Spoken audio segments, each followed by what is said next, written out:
I've seen Matrix Resurrections twice now. On my first viewing, I liked the movie. I understood some of the themes it was going for, but also I misunderstood a lot of the themes it was going for, which is normal for these kinds of movies. The Matrix trilogy, you rewatch them and they get better as time goes on. I think The Matrix Resurrections will be something very, very similar. I liked it my first viewing, I loved it my second viewing, and I think a lot of people in the years to come will feel the same way. I've read a lot of reviews about this movie and watched a lot of YouTube videos, and nearly all of the ones that I've read or listened to criticize the film in so many ways that I'm like, did you not understand the film? I understand it's a cliche for somebody to love a movie and then when they listen to bad reviews to just say, oh, they didn't get it. But I honestly think a lot of people didn't get this movie. And I think over time, eventually, they will. There's so many interesting themes explored. Yes, it's meta, but it's also a little bit groundbreaking in terms of the way that Lana Wachowski decides to tell a sequel. For me, it dissects the meaning of a sequel. This year alone, we've seen Ghostbusters Afterlife, the third film in the franchise that has lasted nearly 40 years. We're on our ninth Spider-Man movie since 2002. So, sequels and reboots happen all the time, and studios do this to make money, of course. Every movie is made to make money. But there's something about the recent years of nostalgia-based films on pre-existing IPs just to get money, people in theaters, and especially now in a world where theaters want to show the big blockbusters. They don't want to show the indie movies because it doesn't attract moviegoers because we're in a pandemic. And right now you can probably watch Spider-Man No Way Home every 15 or 20 minutes in the theater. Films like Nightmare Alley, very hard to find a theater that's even showing that, or The Last Duel, or The Green Knight, which is disappointing if you're a cinephile, but if you're an average moviegoer, you're probably going to watch Spider-Man No Way Home because it appeals to you. The trailers look cool. There's old characters coming back. It's fresh, it's new. And even though the Matrix trilogy has made money, and it is a reboot, sequel, whatever you want to call it, it goes against the grain. This film right here could have had bullet time, loads of slow motion, real interesting callbacks to the original trilogy, which it does at times, but the film doesn't rely on it to tell this story. It kind of makes fun of the original trilogy and your pre-existing expectations of what this movie should be. You're going into a sequel to a franchise where the last movie came out 20 years ago. And the simple thing for Lana Wachowski to do, the director, would be play it simple. Give the fans, give the critics exactly what they want. Another cool action sequence, very similar to the first one, where Trinity jumps in the air in slow motion, a 360 cam covers her kick. Or Neo, Keanu Reeves, doing bullet time with the slow-mo bullets, or stopping the bullets. There's aspects of that in this movie, but then again, it doesn't use them to give you that feeling you have when you watch the originals. Lana Wachowski made a sequel to a trilogy without making a sequel to a trilogy. She made fun of the idea of it, but not in a comedy slapstick kind of way. She could have played it safe. She could have used the aspects that made the original trilogy great and just brought them into this movie, and it probably would have camouflaged the weaknesses of the movie, but she decided not to do that. The last trilogy predicted the next 20 years of society, of technology, of our attachment to our iPads, our iPhones, our laptops, our TVs, our streaming services, the avatars that we build on Facebook, on Twitter, officially replacing or camouflaging who we really are as a person. In some way, you lose who you are. Because for so long you're trying to build up this avatar, you're trying to show people how great your life is, how happy you are. And then when you take all of that stuff away, I would love to see how happy are you? Who are you as a person? It's all interesting themes that keep me up at night, that make me think. And there was pieces of dialogue in this film that honestly had me thinking the minute it was said in that scene in the movie until afterwards when I'm walking home. Or when today I rewatched the film and those scenes hit even harder. And some pieces of dialogue that didn't really stick with me the first time in viewing, now I can't stop thinking about them. And for me, that's cinema right there. That's a film. I love comic book movies like the next guy. I review them here on the channel. I talk about news. But there's something special about watching a movie that's weird, that's different, and you don't quite know what it is on first viewing. And you start an engagement with somebody, a conversation. You watch somebody's YouTube video, you read an article, and you see a different perspective of the movie that makes you think, oh, okay, that's what it was trying to convey. But then you have a different perspective of the movie as well. So who's right? Who's wrong? And the Matrix trilogy, and now the Matrix Resurrections, are movies that make you think long after you leave the theater. And I love those kinds of movies. Movies you can go back to into 5, 10, 15 years and pick up new things all of the time. And the Matrix franchise is something that's built on meta-ness. And it's interesting now that Facebook is creating the meta world where you can build an avatar, you can go into a matrix, and you can meet people from all over the world, but you don't even have to present yourself the way that you look in real life. You can create an avatar, you can be whoever you want, you can present yourself in any way that you see fit. And I find all of these themes pretty interesting. As I said, the original Matrix predicted the next 20 years of technology. The Matrix Resurrections has a go at Hollywood's eagerness to make reboots, to make sequels, to cash grab, to create video games on stuff that people really love, but are also just kind of camouflaged by a comic book movie coming out. I have to go see that. The new video game, I have to go and play that. I just find all of this stuff pretty interesting. For me, I really enjoyed the film, but I liked it more on my second viewing. And of course, it's weird, it's different, it has meta environments to it. But I don't think the film relies on the meta aspects at all.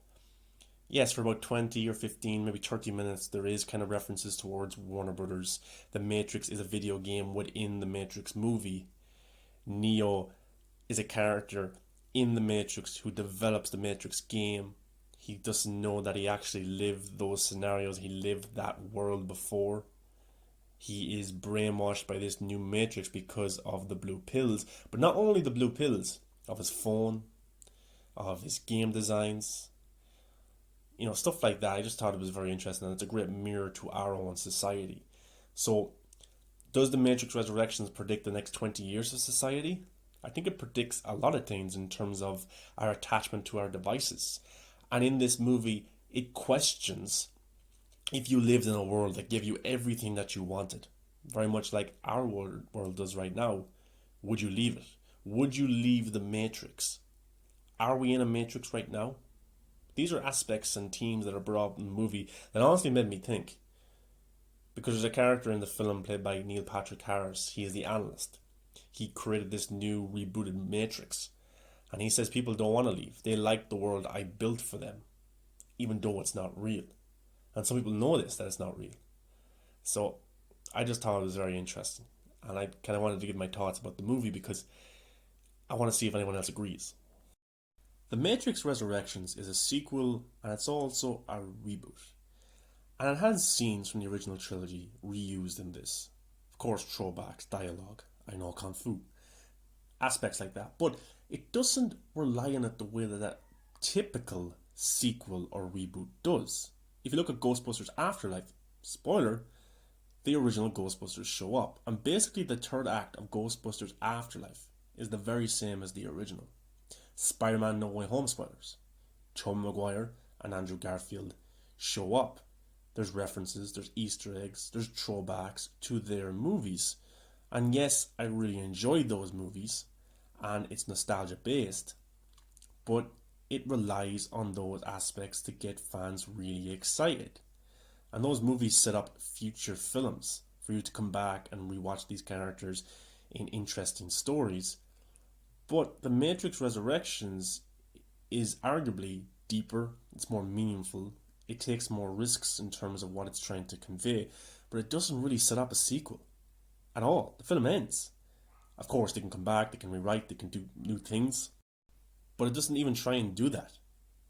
And I thought that was very ballsy from Lana Wachowski. And even this film has a post-credit scene, making fun of post-credit scene. The big thing about Marvel and DC movies, even Ghostbusters, Afterlife had this. Most movies do now, they're trying to be a franchise. There's a post-credit scene that sets up the next movie. The Matrix Resurrections has a post-credit scene that you have to wait for at the end of the credits. And it's basically the game design team that worked with Thomas Anderson in The Matrix to create the games is creating the new game, talks about what would fans love. And it's kind of for me a dig at post-credit scenes. Lana Wachowski. And basically this whole movie, well not the whole movie, but the times in The Matrix, it's a dig at Hollywood. It's a dig at fans' expectations of the sequels, of the reboots that's coming, setting up the next movie, the throwbacks to what made the franchise cool. In this case, bullet time. And even Neil Patrick Harris, his character has kind of a power or an influence he uses on Neo in the film to stop him, and he kind of has Neo going in slow motion. He says, "Oh, I kind of got this from you, bullet time." So I thought that was interesting. But I came across two interesting reviews online, which I would like to read to you if you are interested, about The Matrix Resurrections. And this first one comes from lifestylewithsarah.com. This is written by Sarah Safney. This is her Matrix Resurrections review. She says, "I've been a huge fan for The Matrix since my teens. It is one of the most iconic sci-fi cyberpunk classics that blew our minds in the 90s when the movie was first out. I remember being in awe of the action sequence. The bullet dodging scene of Keanu Reeves had my jaw dropping down in amazement. The movie was known for its complicated storyline. I would have been lying if I didn't tell you I had to watch the movie twice to understand the story and the exact purpose of the characters. The movie was not just all cyber talk, but shockingly very philosophical as well, which had a deeper meaning and much needed respect for the iconic characters in the story. If you're a fan of the franchise like me and may have been terrified that a fourth film almost 20 years later might make the movie bad, thankfully it is not. Instead, it's clever, funny and smart, but entertaining action as always with the best visual effects. The Matrix Resurrections is everything we needed from the Matrix franchise. Co-written and directed by Lana Wachowski, The Matrix Resurrections is very much modelled after the first movie. It once again starts with Thomas Anderson, Keanu Reeves, working a tech job he doesn't love and beginning to notice the world around him isn't what it seems. The difference we see now is Thomas is now older and in therapy. Trinity, Carrie-Anne Moss, is around, but she has another life, and the two don't know each other. Thomas also has a much bigger, more important job. As Thomas explores that job, Wachowski can deal head-on with those oppressions she and the audience have of this movie. The choices are challenging and funny, yet powerful. The Matrix Resurrections had a lot to prove to the audience, and it has left us satisfied. The biggest strength of The Matrix Resurrections is in the way the film has all the mystery and excitement of the original, while building on top of its legacy with a very different and unexpected storyline. What was great about this movie was how Wachowski kept the essence of the past sequels and created a modern and unique take on the story.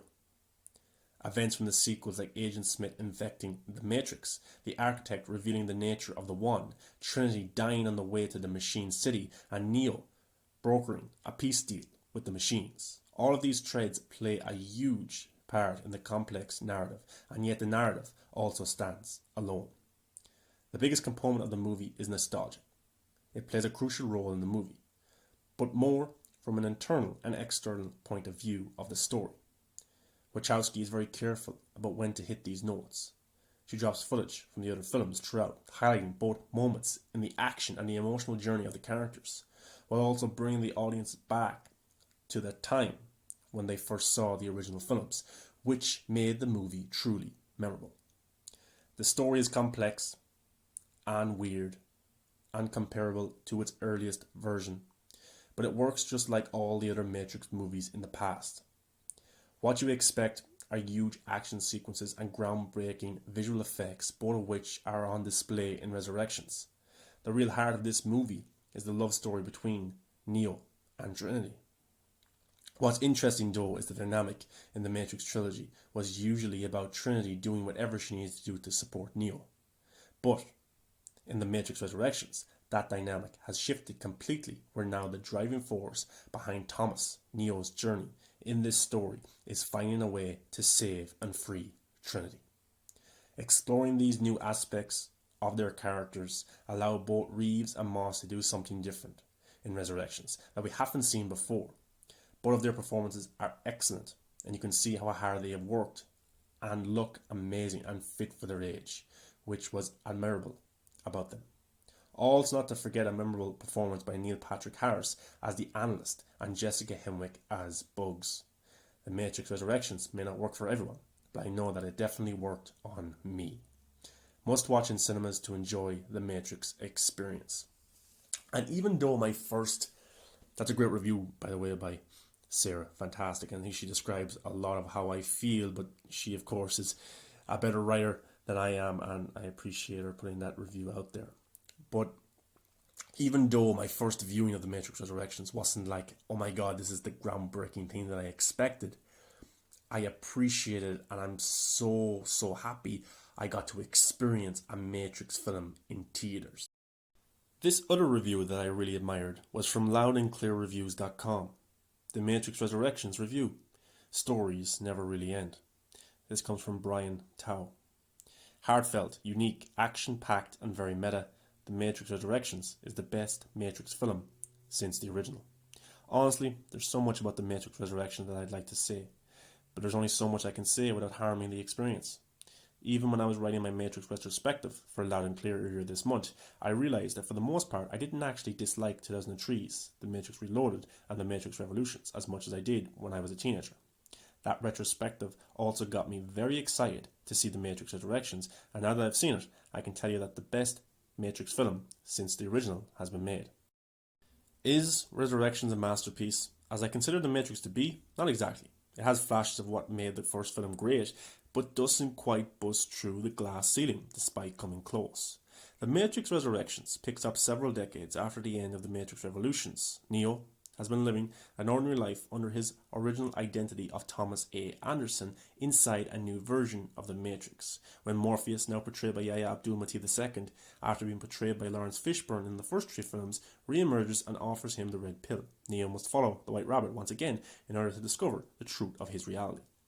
Unlike its predecessors, Resurrections has a key element that I absolutely loved in the first film. It brings back the element of mystery and makes you ask so many questions almost immediately. In 1999, you asked the question, what is the Matrix? And in 2021, one of the central questions is, how did Neo wind up back in the Matrix? Through some very clever and meta world building by director writer Lana Wachowski and the script's co-writers David Mitchell and Alexander Heeman, you'll find out the answer to that first central question as the film plays out. Bringing back this element made things a lot more fun for me as I consistently coming up with new outcomes while I was in the theatre. While I won't reveal the actual answer to the mystery here, it was just as satisfying to me as all the theories my mind was creating. What might divide fans a lot is the very meta nature of the narrative. The Matrix Resurrections is aware of what it is, and is also aware of the varied responses to the sequels before it. Early on, there is a reference to a parent company making something without the creator's involvement. This mirrors Warner Bros.' real-life attempt to move forward with a Matrix film without the Wachowskis' involvement. There are plenty of moments like that in this film, and it creates something that is, in my opinion, very unique. In a world filled with remakes and reboots, this take from Wachowski and her co-writers managed to create something that feels old, new, and almost like a commentary. Resurrections isn't a normal sequel, but it isn't a reboot either. There are new characters and elements introduced, but if you're looking for the more philosophical stuff offered by Reloaded and Revolutions, you might not like watching this new installment. This story feels very self-referential and a personal on the part of Lana Wachowski, and at the centre of it is a love story between the characters of Neo and Trinity, a human rebel freed by Morpheus and the subject of Neo's affections, who has also been reinserted into the Matrix.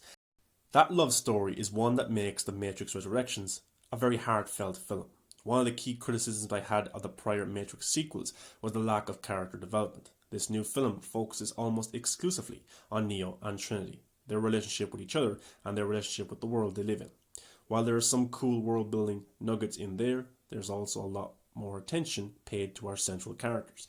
I cannot complain about that one bit. Even though I wish it had taken place earlier in the series, it's fascinating watching Neo find his way back to Trinity and vice versa. Both Neo and the audience know what their relationship is, but how far are the two of them willing to go to return to each other? As it turns out, they both are willing to go pretty far to be together. They've also got some great bonding moments during the film that will likely make you root for them to be reunited even more. If you're looking for action, The Matrix Resurrections has a good bit of it. There are new things like the swarm mode, which are cool. What really impressed me is how the advancements of CGI have managed to make the fight sequences that we know even more impressive than they originally were. Neo's abilities are more realistic looking, which makes them even cooler to witness on screen. Granted, all of them don't look as good. In particular, there's a new element that sounds cool but doesn't work as well visually. Problem is, I can't really get into why it doesn't work to me without getting into major spoilers. What matters most is that Resurrections does retain the action that this series is known for, and most of the sequences look great. While I don't love that Lawrence Fishburne wasn't even asked to reprise the role of Morpheus, Yahya Abdul-Mateen II gives a refreshing new spin on the character. It also helps that costume designer Lindsay Pugh puts Morpheus in some slick outfits that really make him stand out like he should. The Matrix Resurrections also introduces a new character named Bugs, Jessica Henwick, who is a gunslinger and captain of the hovercraft. And I'm going to try and pronounce that name, it's weird. Bugs stands out because she serves as a bit of an audience surrogate. She's a total badass. Her blue hair may catch your eyes, but Henwick's character holds her own against some formidable foes. With its unique story that is meta and heartfelt and tons of action, The Matrix Resurrections is the best film in the series since the original. Lana Wachowski and her co-writers managed to take most of the worst aspects of the sequels away and replace them with some things that feel familiar and others that are new. It's not perfect, but I'd much rather watch this fascinating film crafted by Wachowski over something made without her or her sister's Lily's involvement. And that comes from loudandclearreviews.com. Great review. So, those two reviews echo my thoughts on the movie brilliantly, in a non-spoiler way and in a spoiler way. It's not your average sequel, guys, or reboot. It's different, even though it has callbacks. It's a very different sequel to a huge franchise. As I said, Wachowski could have played it easy. Reuse the cool moments from the original trilogy, put them into the new movie for audiences to go, wow, oh my god, to make a new, brilliant, fascinating action sequence that we've never seen before. But to me, over the last 20 years, we've got awesome action sequences, CGI spectacles that have camouflaged our senses to watch something unbelievably new and go wow. It's very hard to make an audience go wow at new action sequences. We've seen it all, nearly. Maybe Wachowski can do something different in the fifth movie. It has a lot of setup for a sequel, even though it doesn't end on an oh my god cliffhanger, or with the characters saying I'll be back. At the end of the film, Neo and Trinity fly off into the sunset, with a vengeance not to end the Matrix, but to remake the Matrix in a way that is better for everybody that wants to stay within the Matrix. I was fascinated by this film. On my first viewing, I was in awe. I didn't take it all in. My second viewing, I sat down, I watched it, I listened even more, and I loved it. And I appreciate the risks taken by Wachowski. And some people will watch this and say it's just nostalgia, it's just a remake of the original. It's not at all. It's completely different. And I loved Neo's journey, and now it's kind of Trinity's journey as well, because they both are the one, and to be honest, there is no real one. Jonathan Groff as Agent Smith, a rebooted version of him, was fantastic. I would have loved to see more. Jessica Henwick was fantastic. Yeah, Abdul-Mateen II was fantastic. Everybody in this movie was absolutely fantastic. But for me, Carrie-Anne Moss and Keanu Reeves steal the show because there's a deepness to their characters that was missing in the original trilogy. You feel bad for them. You feel sad for them, dealing with the matrix that they're in, and it's a great mirror to our society right now, where we're attached to our own phones and devices. I'm watching this right now. But guys, that's my spoiler thoughts on the Matrix movie, what I think the deeper meaning is, what I'm excited to see going forward, and what Lana Wachowski tried to do with the movie instead of just making a Ghostbusters Afterlife for Spider-Man No Way Home. And I read out those two reviews because I thought they resembled a great perspective of what this film was trying to convey that a lot of huge YouTubers and bloggers are missing when reviewing this movie. They're not really pinpointing what Lana Wachowski was trying to convey. And as I said, I've watched a lot of them, I've read a lot of them, and not many hit the nail on the head, and few have. And that doesn't mean people are geniuses or anything. I just think they're more open to what Lana Wachowski was trying to bring us than, oh my god, I need to see Spider-Man No Way Home type moments. But guys, I'm very intrigued to hear your thoughts about The Matrix.